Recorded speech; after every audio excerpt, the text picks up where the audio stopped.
19세기 말이죠. 우리나라는 누가 봐도 미래에 대한 소망이 없던 그러한 나라였습니다. 그렇죠. 뭐 외국에 대한 문물을 다 이렇게 차단시켜버리고 우리끼리 잘 살자, 우리끼리 뭔가 이렇게 완전히 폐쇄된 그러한 국가였다고 볼 수 있습니다. 1884년에 그 유명한 갑신정변이 일어나서 그야말로 내정까지도 불안하고 굉장히 혼란스러웠던 그러한 나라였습니다.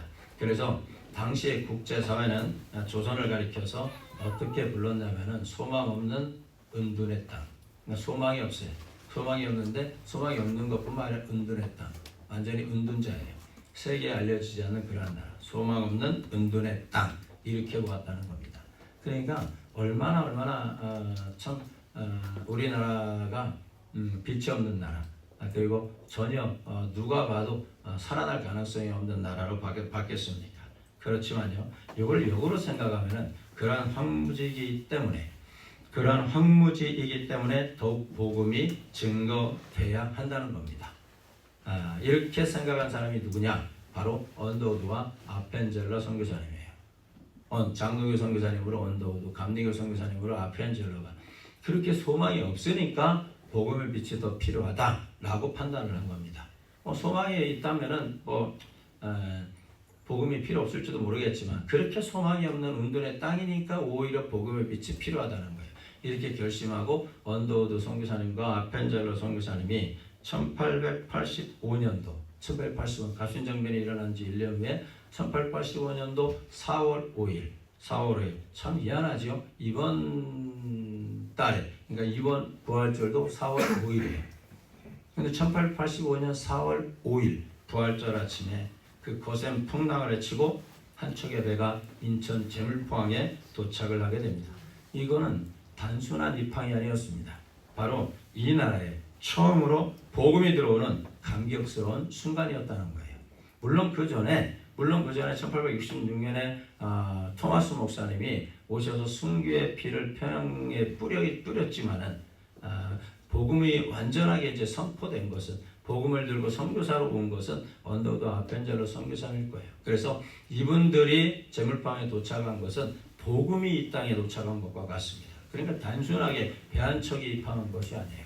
복음이 이 땅에 들어오는 첫걸음이었다라는 얘기입니다. 그렇게 부활절 아침에 언더우드와 아펜젤러는 조선 땅을 밟았습니다. 황무지에 소망의 빛이 비추는 그러한 순간이었다고 말할 수 있습니다. 이들의 발걸음은 부활신앙으로 내딛는 발걸음이었다고 말할 수가 있습니다. 아펜젤러 선교사님이 본국에 보낸 첫 번째 선교 편지, 선교 보고서에 그날의 감동을 이렇게 얘기했습니다. 우리는 부활절에 이곳에 왔다. 그날 사망의 철창을 쳐부수고 부활하신 주님께서 조선의 결박을 끊어주시고 하나님의 자녀로 빛과 자유의 세계로 인도해 주시기를 기도했다. 아펜젤러가 이렇게 선교 보고서에 쓴 내용입니다. 우리나라는 소망이 없는 은둔의 땅이었습니다. 복음이 없었기 때문에 소망이 없었습니다. 그러나 소망이 없는 이 땅에 하나님께서는 주님의 종들을 보내셔서 구원의 소망을 주셨던 것입니다.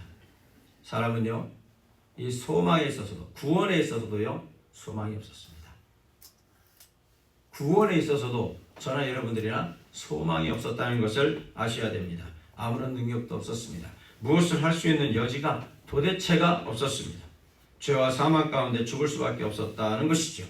그래서 우리는 전적으로 무능했고 부패했기 때문에 소망이 없었습니다. 구원의 소망이 없었습니다. 바로 그러한 저와 여러분들을 위해서 우리 예수님께서 이 땅에 오신 것이고 소망의 빛을 우리에게 주신 줄로 믿습니다. 우리 예수님께서 소망이 되시는 거예요.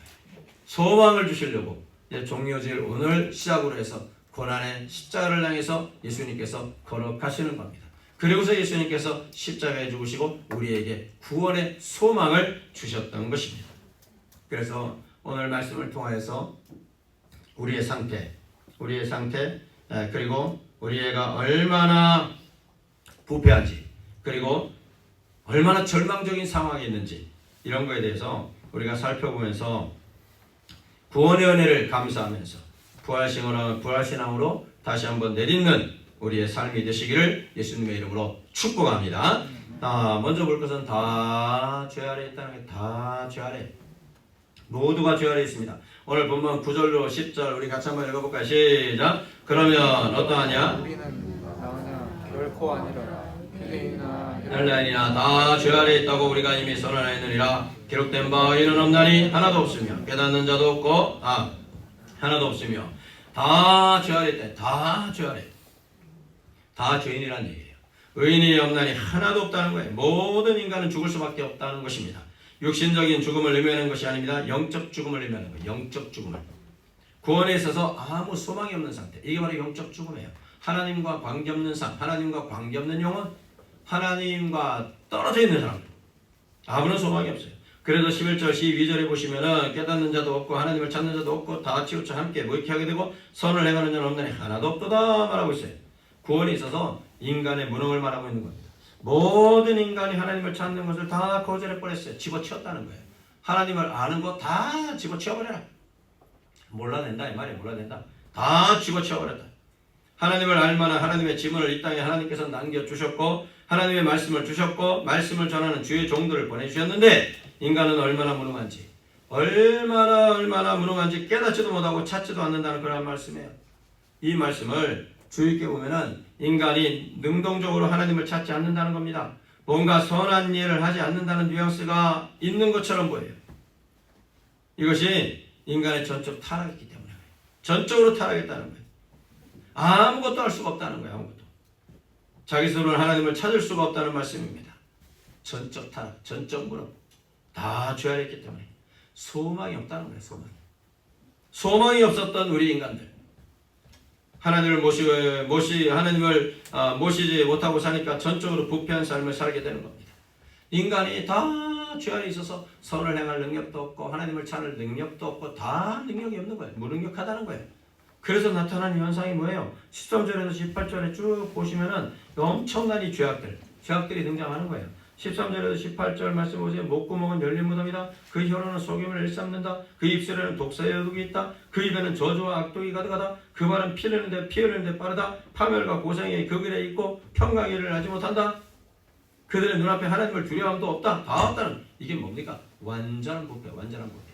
하나님을 모시지 못하니까 소망이 없으니까 하는 행동이나 말투나 전부 다 완전 부패. 그냥 어느 부분만 부패된 게 아니고 완전히 더럽고 부패하다는 얘기예요. 아주 썩었다는 거예요. 쌍그리 전체가 썩어버렸다는 거예요. 전체가.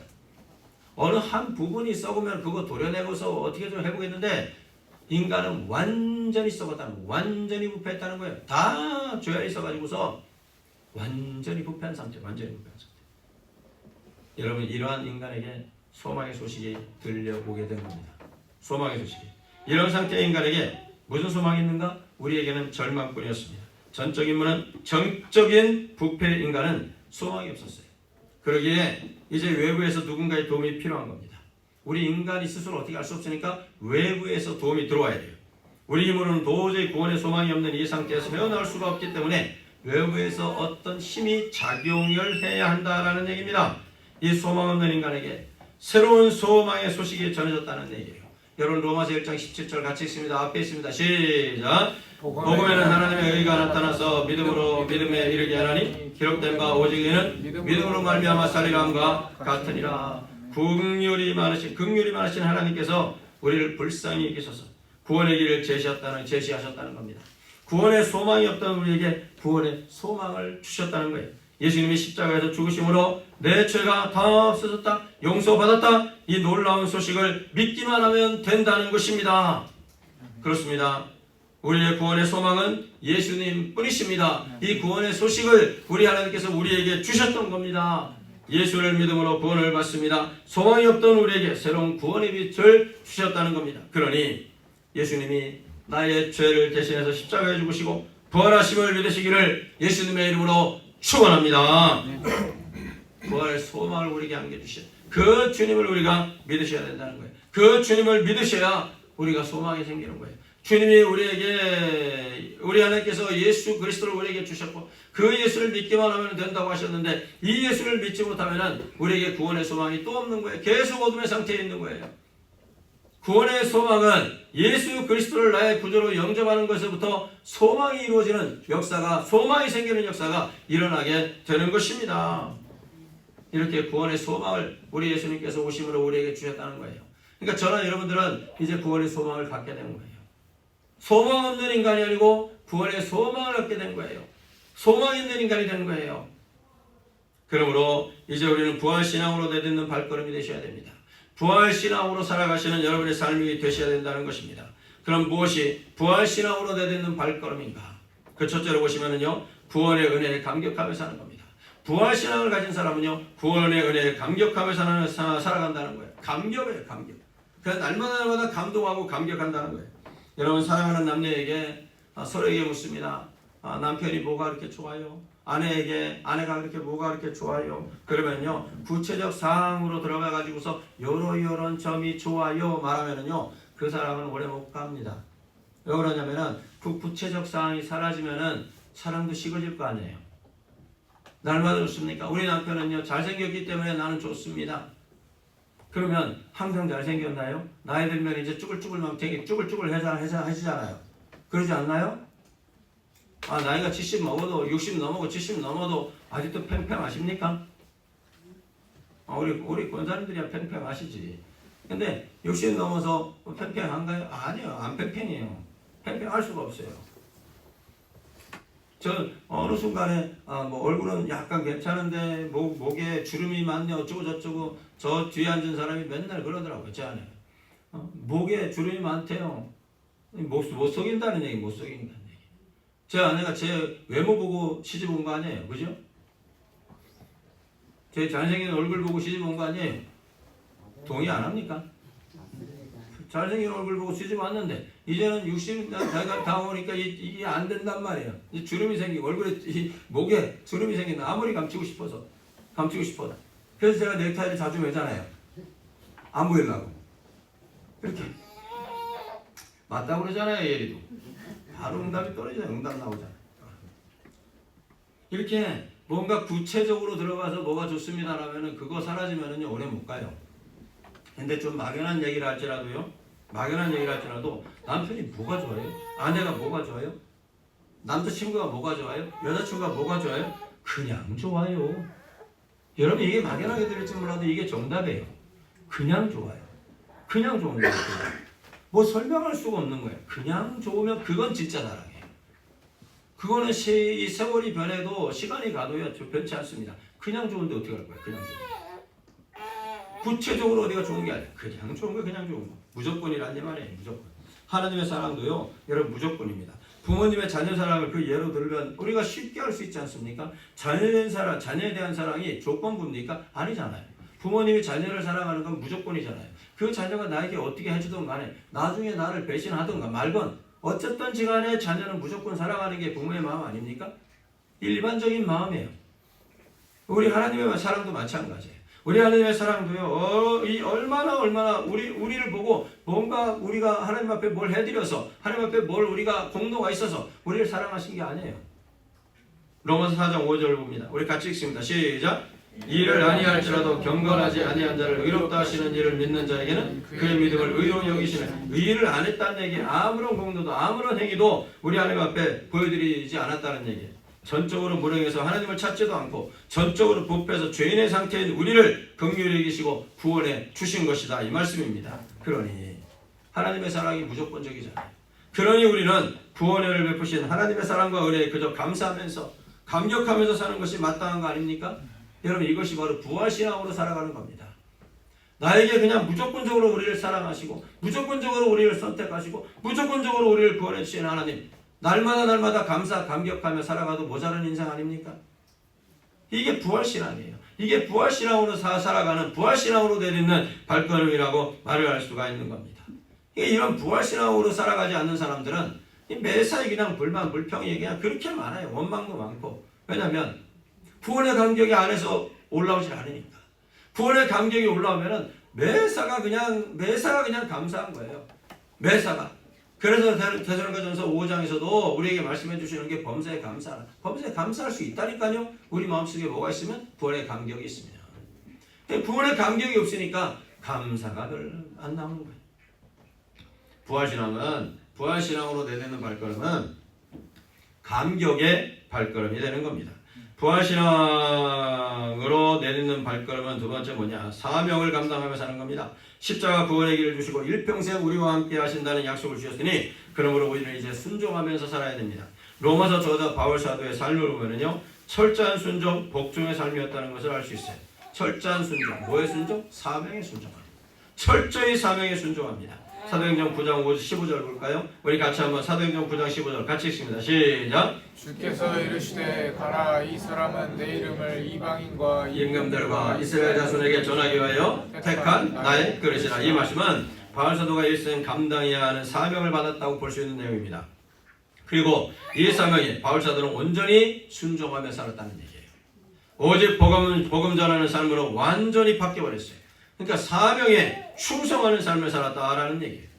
그 사명자의 길이 험하고 힘든 길이라 해도 소망이 없던 나에게 구원의 소망을 주시고 부활신앙을 주신 하나님을 위해서 이 사명자의 길을 바울 사도는 순종하며 복종하며 죽으면 죽으리라 하고 걸어갔다라는 얘기예요.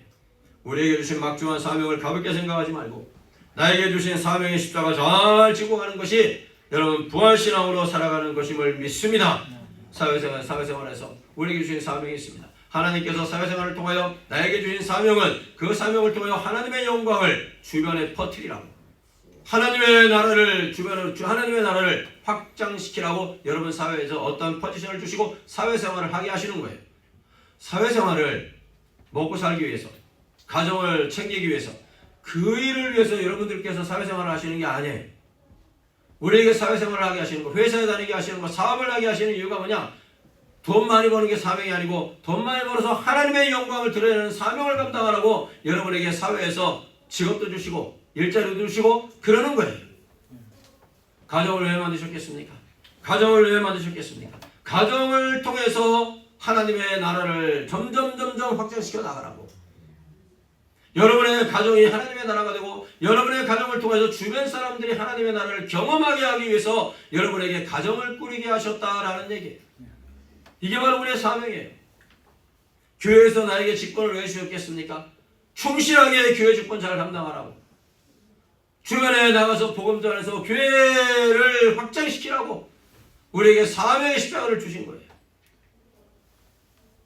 그러니까 부활신앙으로 살아간다는 것은 바로 이렇게 사명을 감당하는 거예요. 사명을.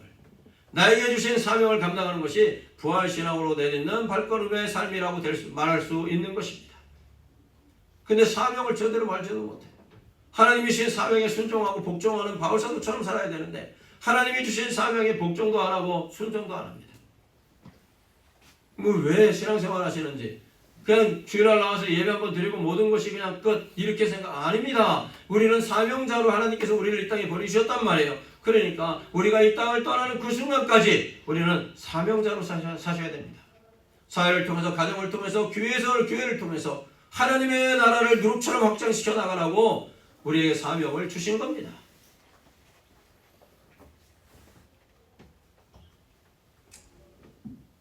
오직 우리는 사명에서 하나님의 나라를 확장시켜. 어저께 제 친구랑 통화를 하면서 제 친구 목사님 통화를 안산에 가서 거기에 또 목회하는 제 친구가 있어서 통화를 잠깐 했어요. 만나보고 올라다가 너무 늦은 것 같아서 그냥 전화 통화만 했어요. 전화 통화만 하고 제가 언제 어디 가서 내 집회 일정이 있는데 그때 또 결혼식 하나가 잡혔는데 못 간다 그냥 추기만 할게 하면서 이렇게 집회 일정이 잡혀가지고서 그랬더니 저 친구가 저를 축복하는데 얼마나 기분이 좋은지 몰라요. 그래 이 목사 정말 훌륭하다 하면서 전국구를 다니면서 이러니까 전국구뿐이겠냐 세계를 다니면서 복음 전해야지 그래야 내 친구 이영현 목사지 이러면서 축복하는데 얼마나 제가 감격스러운지 몰라요. 너무너무 기분이 좋더라고요. 저랑 40년 지기 친구인데 너무너무 기분이 좋았어요. 오직 우리의 사명이에요. 사명. 우리가 살아가는 것은요 가정에서든 사회에서든 교회에서든 우리에게 주어진 사명을 감당하라고 하나님께서 우리에게 삶을 허락하신 겁니다. 그렇기 때문에 부활신앙으로 가진 삶, 부활신앙이 뭐냐? 부활신앙으로 살아가는 이 삶이 뭐냐? 바로 사명을 감당하는 것입니다. 부활신앙으로 살아가는 세 번째는 뭐냐? 오직 복음을 전하며 사는 것이라고 말할 수 있습니다. 구원의 소망이 없던 바울사도가 다메섹 도상에서 예수를 극적으로 만남으로 인해서 구원의 소망을 가지게 되면서 바울 사도는요, 오직 예수 오직 복음, 오직 예수 오직 복음, 오직 예수 오직 복음, 오직 예수 오직 복음 전파를 위해서 일생을 산 사람, 부활신앙으로 내딛는 발걸음이었습니다. 부활하신 주님을 만났어요. 그 다음부터는 오직 예수, 나에게는 오직 예수, 나에게는 오직 복음밖에 없다 이러면서 살았던 사람이 바울 사도예요. 바울 사도는 이것이 자신에게 주신 일생의 사명으로 알고 충성을 했습니다. 우리도 소망이 없었던 나에게 복음을 듣게 하시고 구원의 소망을 주신 주님을 위해서 복음을 전하며 사실은 부활신앙으로 걸어가시는 삶이 되시기를 예수님의 이름으로 축복합니다. 부활신앙으로 살아가죠.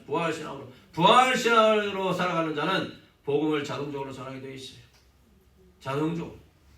주변에 예수 안 믿는 영혼들, 부활신앙이 없는 사람들 전부 다 여러분 정말로 미안하지만 예수 안 믿으면 다 지옥 가요. 다 지옥 갑니다. 사랑하는 부모님, 사랑하는 자녀들, 사랑하는 형제자매들, 예수 안 믿어도 착한데요? 아닙니다. 정말로 그들을 사랑하는 것은 예수를 믿게 하는 것이 사랑하는 거예요. 예수 안 믿게 하면은요 다 지옥 갑니다. 예외가 없습니다. 다 지옥 갑니다. 그렇기 때문에 우리가 정말로 부활신앙을 가졌다면 믿지 않는 영혼들이 불쌍해서 견딜 수가 없는 거예요. 저 영혼을 건져야 되는데, 저 영혼에게 복음을 전해서 저 생명 구원해야 되는데, 이게 진짜 사랑이에요. 여러분 지금 이 순간 머릿속으로 한번 생각해 보십시오. 여러분 부모님 예수 안 믿습니까?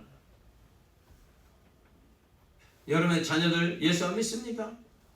뭐 오늘 주일날 교회 안 나오니까 주일날 교회 안 나오면 일단 예수 안 믿는 자녀야. 예수 안 믿습니까? 여러분의 형제 자매들 예수 안 믿습니까? 얼마나 불쌍한지 한번 생각해 보십시오. 이 땅을 떠나면 지옥 가는 인생인데 얼마나 불쌍한지. 세상에서 제일 불쌍한 사람들이에요.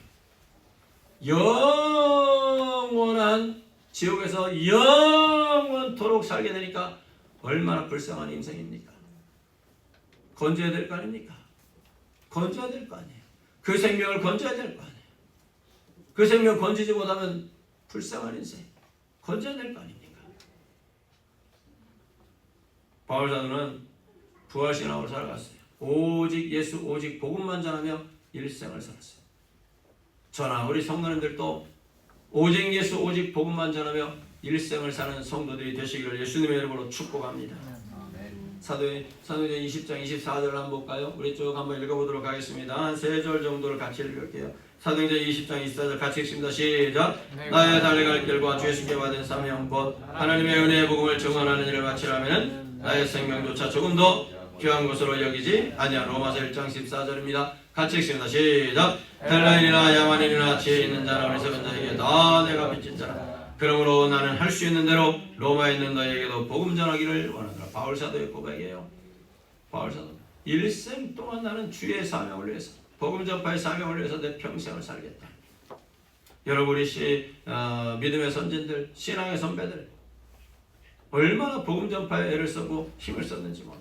자신이 갖고 있는 돈 다 털어가지고서 전도제를 사고 그래서 주변 사람들에게 복음을 전했습니다.